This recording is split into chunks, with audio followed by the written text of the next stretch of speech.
हाय, आज है हम बैंकॉक के फ्लोटिंग मार्केट में।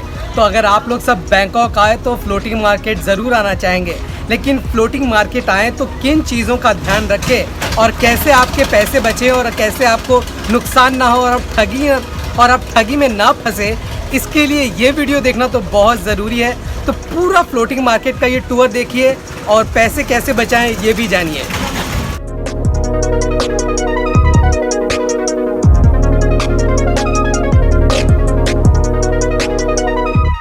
अब हम फ्लोटिंग मार्केट जा रहे हैं और हमारी बोट यहाँ पे है और उसका अनुभव आपको बताएंगे और बहुत इंपॉर्टेंट टूरिस्ट ट्रैप में जिसमें हम फंसे हैं उसके बारे में भी बोट में आपको बताएंगे। लेकिन फ़िलहाल चलते हैं बोट के अंदर। ये बोट लंबी हमारी बोट है। इस बोट के अंदर हम लोग जाएंगे फ्लोटिंग मार्केट में। Let's go. सिट।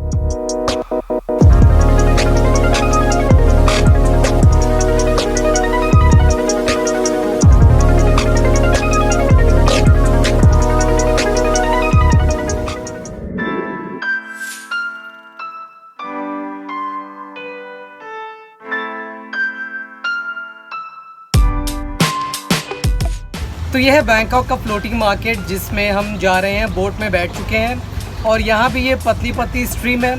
आपको याद होगा कि वेनिस में हमने देखी थी इतनी पतली पतली स्ट्रीम्स पानी की जहाँ लोग बोट में बैठ कर जाते थे। तो बैंकॉक में भी कुछ ऐसा ही है और इन स्ट्रीम्स का पानी बहुत साफ़ तो नहीं है, दिखाता हूँ। ये देखिए, बहुत साफ़ पानी नहीं है, लेकिन यही है कि जब टूरिस्ट आते हैं तो वो सोचते हैं कि चलो बैंकॉक का फ्लोटिंग मार्केट भी कर लें। और इसका एक बहुत बड़ा ट्रैप है और कितने प्राइस हमने पे किए हैं और कितने आपको जनरली लग सकते हैं इसके बारे में हम आपको ज़रूर बताएंगे, क्योंकि हमने थोड़ा ज़्यादा प्राइस पे किया है क्योंकि हमें पता नहीं था। तो असली प्राइस क्या है ये थोड़ा आगे मैं आपको बताऊंगा कि आप लोग किस बात का ध्यान रखें जब बैंकॉक आएँ और इस फ्लोटिंग मार्केट में आए। तो आपको क्या चीज़ नहीं करनी है और क्या चीज़ करनी है, थोड़ा आगे बताते हैं।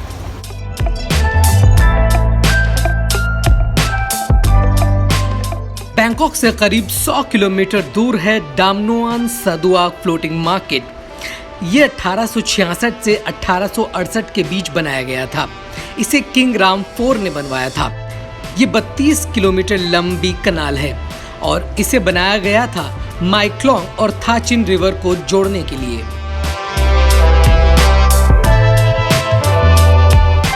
अगर आप लोग कभी श्रीनगर गए होंगे तो आप लोगों को पता होगा कि डल झील में भी इसी तरह का फ्लोटिंग मार्केट है जहां आप बोट में बैठते हैं और उसके बाद लगातार छोटी छोटी नहर है उसमें जाते हैं और बाज़ार होते हैं वहां पे। उसमें फूल, सब्ज़ी, फल, चीज़ें, हैंडीक्राफ्ट सब मिलते हैं। तो बैंकॉक में भी इसी तरह का फ्लोटिंग मार्केट है और बस ये बोट जो है लगातार यूँ ही चलती रहती है और आपको जो भी ख़रीदना हो तो बोट को रोकें और सामान ख़रीद लें। तो लेकिन इसमें आमतौर पर जो चीज़ें मिलती हैं वो थोड़ी महंगी होती हैं क्योंकि टूरिस्ट ज़्यादातर इन चीज़ों में आते हैं। तो इस बात का ध्यान रखें कि चीज़ें थोड़ी महंगी होंगी। अगर आपको ख़रीदना हो तो आप ख़रीद सकते हैं, लेकिन मुझे लगता है कि इतनी ज़रूरी नहीं है। वो एक्सपीरियंस ज़्यादा इम्पॉर्टेंट है। तो एक्सपीरियंस ले कि बाज़ार किस तरह का होता है जब आप नाव में बैठ कर चलते हैं।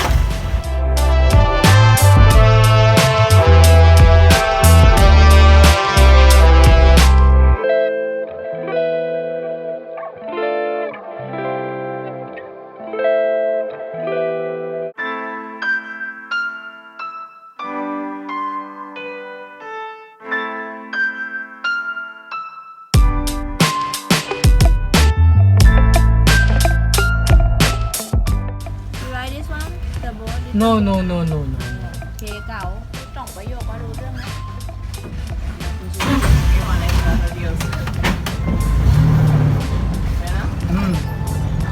ये ना यहाँ पे काफ़ी शॉप्स है लेकिन हर शॉप पे नहीं रोक रही है। ये जो जहाँ से इन लोगों की सेटिंग होती है ना वहाँ जाके हमने नहीं बोला तब भी वहाँ जाके रोक रहे हैं और वो हमें कह रहे हैं ये बाय कर लो, ये सूवेनीर बाय कर लो। और तो ये पूरा बेसिकली एक ट्रैप ही है since the very beginning till the end. अभी हमने स्टार्ट ही किया, अभी देखते हैं और आगे क्या क्या होगा।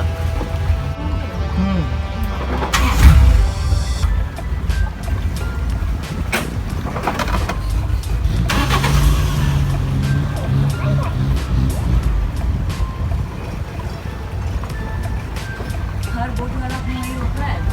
यहाँ सेटिंग है इसकी। इस फ्लोटिंग मार्केट में हॉलीवुड की भी कई फिल्मों की शूटिंग हुई है, जैसे रॉजर मूर की जेम्स बॉन्ड सीरीज की the man with the golden gun और 2008 में आई फिल्म बैंकॉक डेंजरस जिसमें निकोलस केज थे, उसकी भी शूटिंग इसी फ्लोटिंग मार्केट में हुई थी।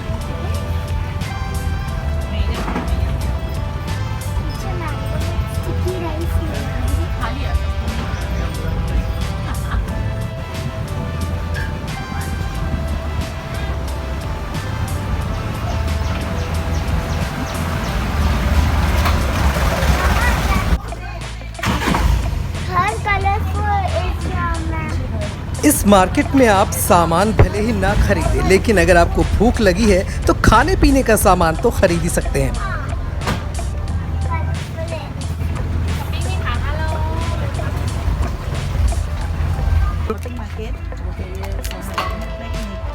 No, no, we don't want magnet. No, How much no, for the no. magnet? How much? How much for the magnet? 150 for magnet? 150 बाट। Buy 1, 2, 3, how much is it? No, no, no, no, no, no, no. How much? Hello. No, no, we don't want. We वहाँ don't. पे तो magnet मुझे इतनी सस्ते में मिला ले हुए जेब के।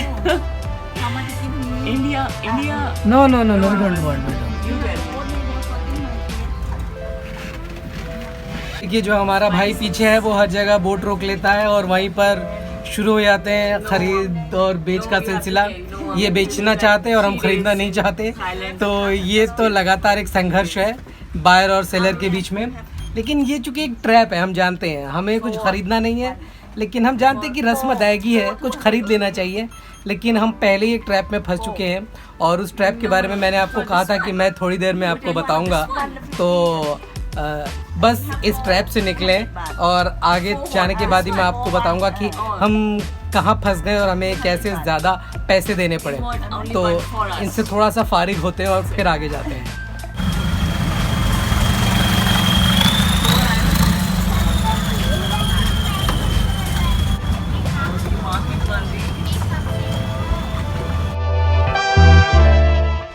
इस मार्केट के जो दुकानदार हैं, इनमें से कई के घर भी आसपास ही बने होते हैं। तुम तो बताओ तुम्हारा अनुभव कैसा है? अच्छा है, लेकिन मुझे ये अच्छा नहीं लग रहा कि आप लोग खरीद नहीं रहे हो। अब मैं आपको उस ट्रैप के बारे में बताता हूँ जिसके बारे में हमने थोड़ी देर पहले बात की। तो सबसे पहले हमारे टैक्सी वाले ने हमें लाकर यहाँ पर प्राइवेट बोट वाली जो जगह होती है वहाँ पर रोक दिया। अब हमें अंदाज़ा नहीं था कि कितने पैसे लगेंगे। हमने सोचा था पर पर्सन 200 या 300 बाट लगेंगे और वो बहुत ही नॉमिनल कॉस्ट होगा तो ठीक है। लेकिन जैसे ही हम आए प्राइवेट बोट वाले के पास चार्जेस पूछने कि इस फ्लोटिंग मार्केट में हमें प्राइवेट बोट चाहिए तो कितने पैसे लगेंगे, तो उसने कहा कि 3000 बाट की एक बोट है और हमने तो टोटल 500-600 रुपये सोचे थे, यानी कि 500-600 बाट सोचे थे। तो सबसे पहला तो हमें झटका यही लग गया कि अब क्या करें, ये तो हमारे बजट से 10 गुना ज़्यादा है। और जैसा कि आमतौर पे होता है कि ड्राइवर का 100% कोई ना कोई कमीशन या कट होता है, जो दुनिया के हर जगह टूरिस्ट प्लेस में होता है, तो वो कोई आश्चर्य की बात नहीं है। लेकिन ड्राइवर ने हमें बिल्कुल ये बात नहीं बताई थी कि यहाँ पर 3000 बाट की प्राइवेट बोट होगी। तो सोचिए, ड्राइवर खुद 1000 बाट ले रहा है पूरे दिन के, तो सबसे ज़्यादा कमाई वो इस तरह की कमीशन से ही करते हैं। और ये तो सिर्फ हुई बोट की बात। बोट के अलावा यहाँ पर एलिफेंट पार्क है, मंकी शो है और इसके अलावा और भी कई चीज़ें हैं। तो अगर आप सारी चीज़ें करना चाहेंगे तो मुझे लगता है कम से कम 8 से 10,000 बाट आपके लग जाएंगे, जो कि बहुत ही ज़्यादा एक्सपेंसिव है। और इस खर्च के बारे में तो आपने सोचा भी नहीं होगा। तो जब यहाँ आप आएंगे तो ये बहुत बड़ा झटका एज अ टूरिस्ट आपको लग सकता है। तो अब इससे बचने का तरीका क्या है? तो इससे बचने का तरीका ये है कि आप किसी टूर्स एंड ट्रैवल से आए। आमतौर पर हम कई बार अवॉइड करते हैं कि किसी टूर ग्रुप में न जाएं और अकेले आएँ, लेकिन अगर आप किसी टूर्स वाले के साथ आते हैं, बड़े ग्रुप में आते हैं, तो आपको काफ़ी डिस्काउंट मिलता है और काफ़ी सस्ते में होते हैं। तो बैंकॉक के सेंटर यानी कि खाउसान मार्केट या और भी कई जगह पर या आपके होटल में आपको टूर्स वाले मिलेंगे जो कि आपको ये सारी चीज़ें कराएंगे। लेकिन हो सकता है कि चूंकि वो बहुत सारी चीज़ें करा रहे हैं कलेक्टिवली, तो वो आपको थोड़ा सस्ता पड़े। मसलन मिसाल के तौर पे हमने कल खाउसान मार्केट में इस टूर के बारे में पूछा था, फ्लोटिंग मार्केट के बारे में, और उन्होंने कहा था कि पर पर्सन 350 बाट में आपका ये फ्लोटिंग मार्केट का टूर हो जाएगा, और प्लस वो रेलवे जो टूर होता है जहाँ वो मार्केट बंद हो जाते हैं रेल आने पे, वो वाला। तो सोच लीजिए कि उस टूर का प्राइस और जो हम यहाँ प्राइवेट इस बोट का दे रहे हैं उसमें कितना अंतर है। और फाइनली बड़ी बार्गेन करके हमने 3000 बाट से 2000 बाट इनको करवाया है 1 घंटे के लिए। तो अब आप समझ जाइए कि हमें कितना प्राइस एक्स्ट्रा देना पड़ रहा है। लेकिन चलिए, एज अ टूरिस्ट आप हमेशा कुछ सीखते हैं, तो हमने ये सीखा है कि जब भी आप कुछ प्राइवेट अकेले में करते हैं तो इसके बहुत ज़्यादा एक्सपेंस लग सकते हैं, जो कि आपको पहले कोई नहीं बताएगा। तो ये मान के चलिए अपने मन में कि जब कोई कुछ नहीं कह रहा है तो कुछ गड़बड़ है। मेरी कहानी तो आपने सुन ली, लेकिन इस पूरे ट्रैप में हम फंसे कैसे, अगर आप वो देखना चाहते हैं तो चलिए मैं आपको लेकर चलता हूँ थोड़े से फ्लैशबैक में। बैंकॉक के आइबिस रिवरसाइड होटल में जहां हम ठहरे थे, उसके बाहर हमने एक टैक्सी वाले से कॉन्ट्रैक्ट किया कि वो हमें फ्लोटिंग मार्केट घुमाए, और इसके लिए हमने एक रात पहले ही उससे डील कर ली थी और उसने 1000 बाट मांगे थे। तो हम सीधा सुबह सुबह उठते ही उसके पास पहुंच गए।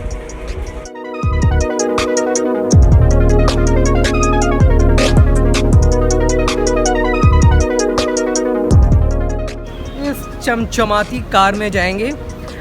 ये दरअसल यहाँ टैक्सी है और हमने इसे 1000 बाट में बुक की है। 1000 बाट यानी करीब 2200 रुपये 10 घंटे के। तो मुझे लगता है कि बहुत ही रीज़नेबल है। इंडिया में शायद इससे महंगी कार मिलती है हमें। तो 10 घंटे के 2200 रुपये इज़ फाइन, और पूरे दिन हमारे साथ रहेगी। तो इन्जॉय करेंगे और अब चलते हैं।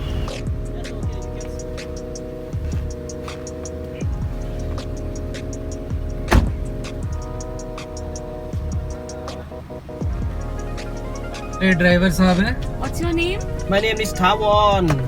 हाँ, ये आज हमें सैर कराएंगे। First, I take you go to the floating market yes. and animal. Okay? Okay.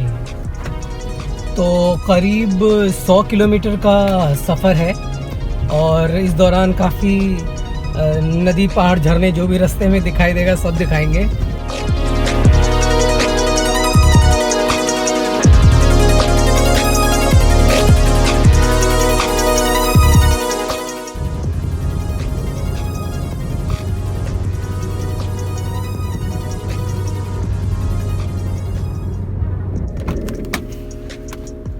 अब हम फ्लोटिंग मार्केट पहुंच गए हैं। अब अंदर जाएंगे और देखते हैं कि पूरा प्रोसेस क्या है और कितने की टिकट है और हमें बोट कितने में मिलती है।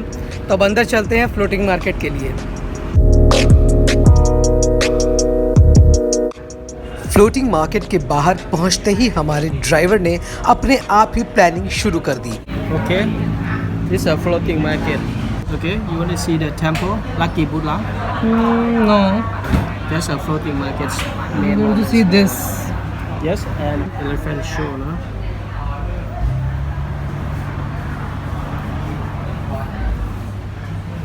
And this is a monkey show and Long Necks Village. ATV तो नहीं. We have ATV in our India also. Fine. Just हमारा ड्राइवर इस बात से खुश नहीं था कि ज़्यादातर चीज़ों के लिए हम उसे मना कर रहे थे। and monkey. नो नो, देखिए यहाँ पर बहुत सारी चीज़ें हैं करने को। Floating market, monkey show, elephant show. तो आपको जो अच्छा लगे आप वही करें। ऐसा नहीं कि आपको सब कुछ करना है। हर चीज़ के अलग पैसे लगते हैं, तो जो सही लगता है अपने बजट के हिसाब से करें। ये हर चीज़ आपको कहेंगे कि ये भी कर लीजिए, वो भी कर लीजिए, लेकिन आप अपने हिसाब से करें, जितना बजट हो। ट्रैप में ना फंसे कि सारी चीज़ें हमें करनी है। अब बुझे मन से हमारा ड्राइवर पहुंच गया हमारी मुलाकात बोट ओनर से कराने के लिए। Okay, you can see my ticket from here. About 3 hours. I can keep it in here, right? Okay. और अब वक्त था कीमत जानने का। Yeah, packet. About 2 hours and half.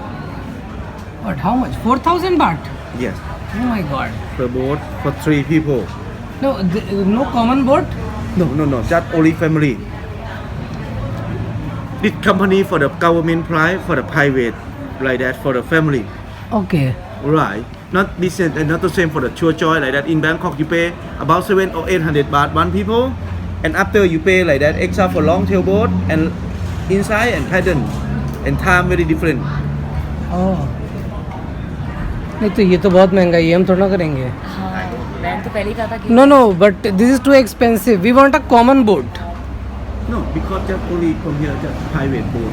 Right. No private boat. It's too expensive. तो अपन उस अरे यार ये तो बहुत महंगा है. 3000 बाट तो हमारा बजट नहीं था. तो ये तो वही हो गया ना, टैक्सी वाले ऐसे ही करते हैं. तो आखिरकार बड़ी बार्गेनिंग के बाद हमने 1 घंटे के लिए 2000 बाट में सौदा तय किया और निकल पड़े. लेकिन हम जानते थे कि कहीं ना कहीं कुछ ना कुछ तो ये गड़बड़ करेंगे.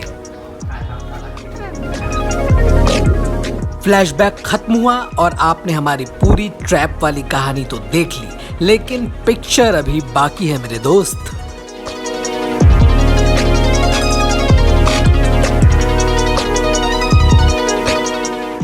इस मार्केट के ऐसे और भी कई इलाके थे जो काफी गुलजार थे, काफी जहां भीड़ भाड़ होती है, लेकिन ये बोट वाला हमें वहां नहीं लेकर गया. 4000 भाट में वो 3 घंटा बोल रहा था, 2-2.5 घंटा बोल रहा था, और अभी हमने उसको 2000 भाट पे की है, तो उसने 1 घंटे का टाइम दिया है. लेकिन उसमें ना बार बार हर 5 मिनट में जाके एक दुकान पे ये रोक रहा है, और उस दुकान में वही चीज़ें मिल रही हैं जो हम पूरे बैंकॉक में देखते हुए आए हैं, और हम लोग ऑलरेडी बाय कर चुके हैं वो खाउसान मार्केट से या प्लैटिनम फैशन मॉल से. बार बार जाके रोक रहा है, तो आधा घंटा तो उसने रोक के वेस्ट कर दिया.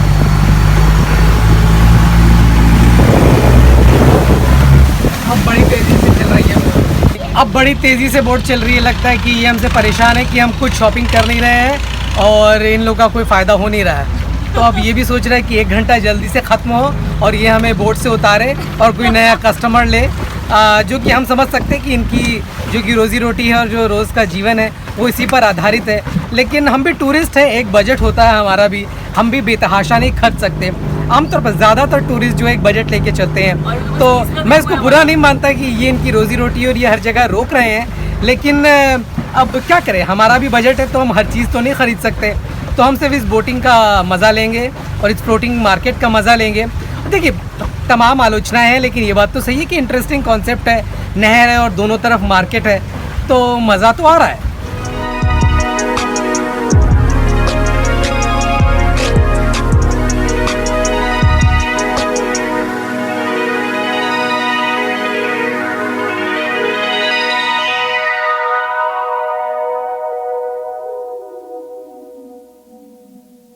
ये है तो बड़ा सुंदर, लेकिन है बड़ा एक्सपेंसिव.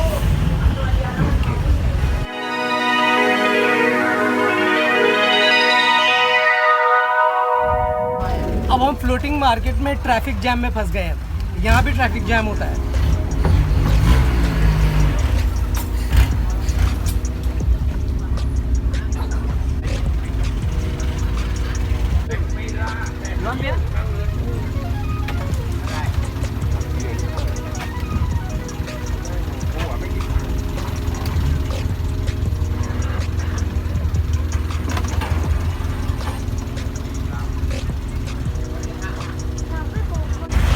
यहाँ पर भी पोल्यूशन होता है. ये जो बोट्स हैं इनका जो ये धुआं डीजल का या पेट्रोल का जिसका भी निकल रहा है, ये आपको थोड़ा परेशान कर सकता है.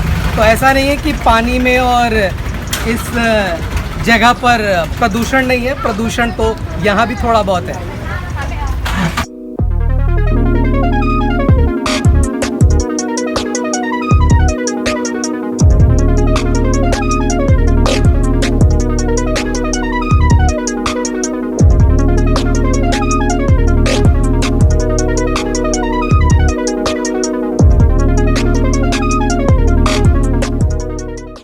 वैसे इस बोट पर लाइफ जैकेट्स भी होती है, तो अगर आपको थोड़ा ख़तरा महसूस होता है तो लाइफ जैकेट पहन लें. लेकिन चूँकि ये पानी बहुत गहरा नहीं है और यहाँ इतना रिस्क महसूस नहीं हो रहा है, तो इसलिए इन लाइफ जैकेट्स के बगैर भी काम चल सकता है.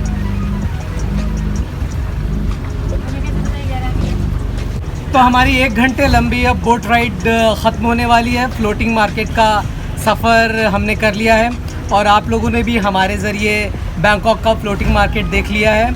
तो अच्छा लगा या बुरा लगा, आप ये हमें ज़रूर बताइए अपने कमेंट सेक्शन में।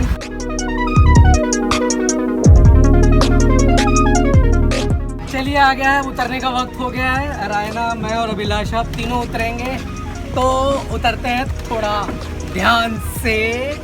Okay, let me. आ गए हैं हम। रायना आप भी आ जाओ, आइए आइए आइए आइए आइए।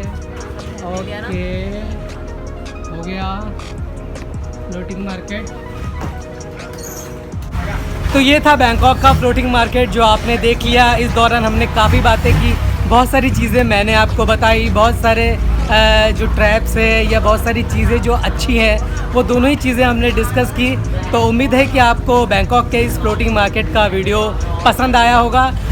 अगर पसंद आया तो ऑफकोर्स आपको पता है क्या करना है, प्लीज़ थोड़ा सा लाइक कर दें और हमारे इस वीडियो को शेयर करें अगर आपको अच्छा लगता है। हमारा चैनल सब्सक्राइब कर लें और बेल आइकॉन ज़रूर दबाइए, तभी तो आपको ये सारे वीडियो के बारे में पता चल पाएगा। तो पूरी बैंकॉक सीरीज़ अब हमारी देख सकते हैं। तो बाय बाय।